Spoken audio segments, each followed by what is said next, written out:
Mga kapatid, Cheryl Cosing po, naglabas ng video statement si former Congressman Zaldico. At dito ay inihayag niya ang serye ng mabibigat na aligasyon laban sa ilang mataas na opisyal ng pamahalaan. At kabilang po dyan na idinadawit niya ay ang Malacanang, ang Palasyo, kasama umano si Pangulong Bongbong Marcos, maging si dating House Speaker Martin Romualdez at Budget Secretary Pangandaman. So narito po ang pahayag niya, narito po ang kanyang video statement. Alam ko na buo ang galit niyo sa akin ngayon. Naunawaan ko rin kung bakit. Lalo na at malaki ang halagang nakatayanan. Pero bago kayo humusga, hayaan niyo ipaliwanag ko ang buong katotohanan. Matagal akong hindi nagsalita dahil may direktang utos sa akin. Huwag nang bumalik ng Pilipinas at manahimik na lamang. Umalis ako noong July 19, 2025 para sa aking medical check-up.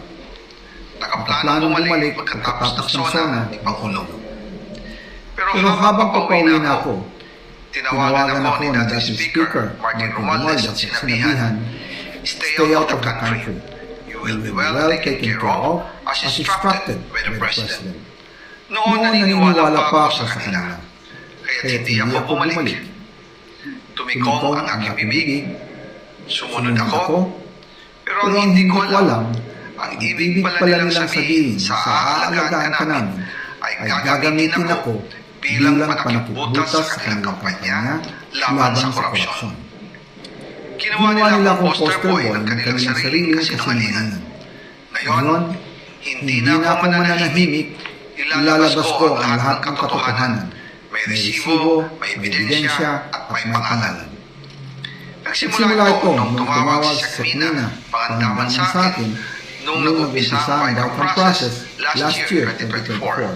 Ang sabi niya, katatapos lang ng meeting nila, magpangulo at may instructions na mag-insert ang o walang mapasok ng ganda. 100 billion worth of projects sa BICAM. Galingan nyo lahat. At sinabi pa ni Sekmina, you can confirm with Secretary Henderson loyally dahil kasama sila mga trolls. sa meeting ng Galingan nyo. Pangulong BBM noong araw na yun. Galingan Tinawagan ko po agad si Secretary Henderson at tinanong ko kung may instruction na ba ang Pangulo na magpasok ng 100 billion during their meeting. Ang sabi niya ay totoo nga po.